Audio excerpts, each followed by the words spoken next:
Trump's now directing more federal resources to continue searching for evidence on voter fraud. It comes as the midterm elections quickly approach and as people here in Arizona get ready to vote in the primary this coming Tuesday. Secretary of State Adrian Fontes says he wants Arizonans to know their ballots will be secure.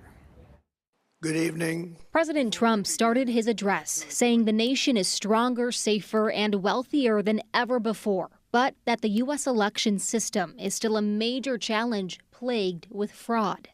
The People's Republic of China carried out what is believed to be the largest compromise of election data in history, resulting in China's illicit acquisition of 220 million U.S.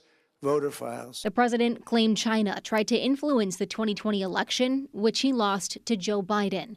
The Cybersecurity Infrastructure and Security Agency has said there was no interference in the 2020 election or in 2024.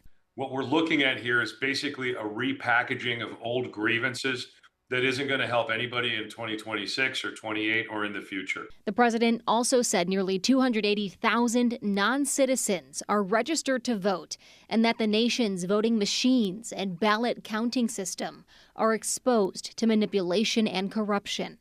Mail-in ballots are inherently corrupt, so you would have no mail-in ballots except for illness, disability, military deployment, or travel. According to election experts in recent investigations, cases of non-citizen votes and mail-in ballot fraud are both extremely rare and wouldn't be enough to influence an election. But most importantly, addressing this crisis of election security demands that Congress must pass the Save America Act. The act would require photo, voter ID, and proof of citizenship at the polls, but it has not gotten enough votes to pass. What Arizona voters need to know is there are professionals running their elections from top to bottom. We follow the law.